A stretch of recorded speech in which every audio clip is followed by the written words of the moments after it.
All right, so it is early morning here. Obviously not too early because you can see the sun out here. But I wanted to get another flight under my belt with the DJI 4K here, the Mini.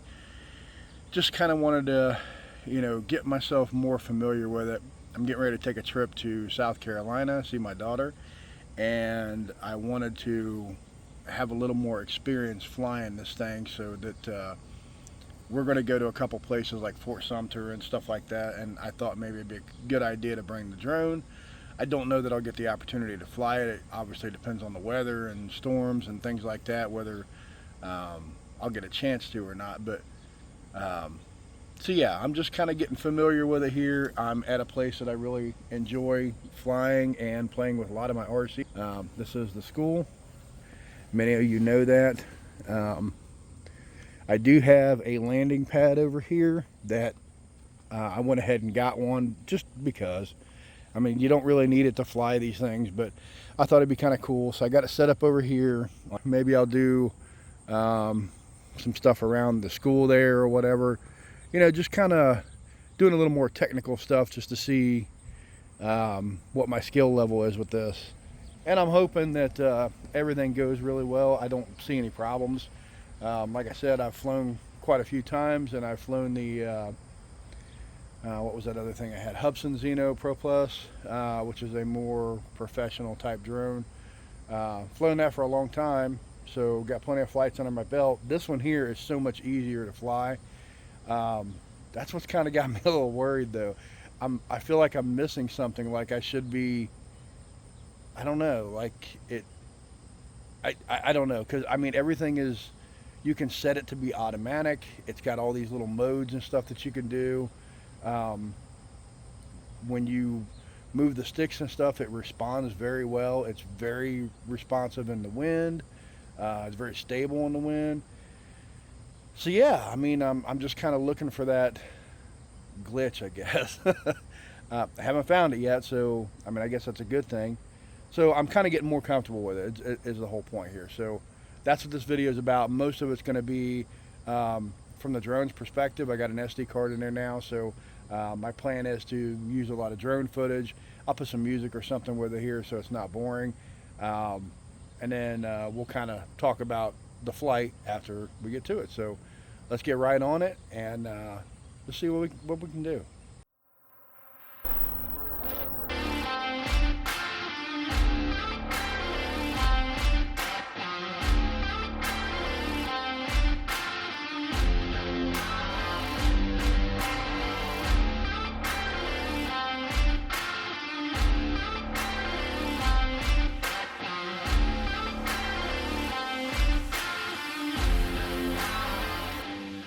So I got me a nice little case for this now. It packs everything in there. The only thing I do not have yet that I kind of want is some ND filters. You don't really need them, but I would kind of like to have them. It is what it is. So yeah, let's get it together and we'll get it up in the air. All right, so I just wanted to pop on here and bring your attention to something. Look how stable this is. Now I'm going to move it all around and do all kinds of different things with it now, but I just wanted to kind of bring that to your attention because I've flown so many drones over the years now. Most of them have the toilet bowl effect, or they move around a lot, or they're not like super stable in air. That's one thing I can definitely give a lot of praise to and really appreciate is the fact that this drone from DJI, this is the 4K Mini, is so stable and so easy to fly. It makes it so enjoyable. You can enjoy the views, you can enjoy the actual flight, the mechanics of it. I mean, coming from an enthusiast of this type of stuff here, it just is a very welcome experience. I really appreciate that.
wind or anything out here. It's very hot and humid already. Yeah, this thing is just, I don't know how to describe it, guys. It's on another level. I really enjoy it. It's so easy to fly. So I'm going to take it up and do a couple other little things with it. Trying to figure out all the little modes and how they work and all that stuff. Now we're also going to do slow, maybe last flight that I did with my regular. Let's see what this does.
So there you have it, guys. Very successful flight, very fun. Had, went through all the modes. know, just keep plugging away. This thing is just amazing. I can't say enough good about it. It is a fantastic drone. I'm very happy to have it, and I'm very happy to replace my Hubsan Zeno Pro Plus with this one here. I waited for a long time because of the price and everything else, but man, I can't say enough. If you're interested in drones and you like the cinematic stuff, or just, you know, playing around leisurely, this thing is absolutely amazing. I actually thought about at DJI, I think it's called a Nero or something, and getting into the FPV stuff, because it's like a beginner version kind of thing. I know it's a lot more pricey, so it might take me a while to get into that, but maybe one of these days. I don't know. But yeah, man, this is just awesome. I can't wait to get out to some old abandoned buildings and things like that, and just kind of get some good shots of stuff. It's very fun, very enjoyable to fly. So yeah, man, I really couldn't be happier. So easy. Just yeah, it's amazing. I love this drone.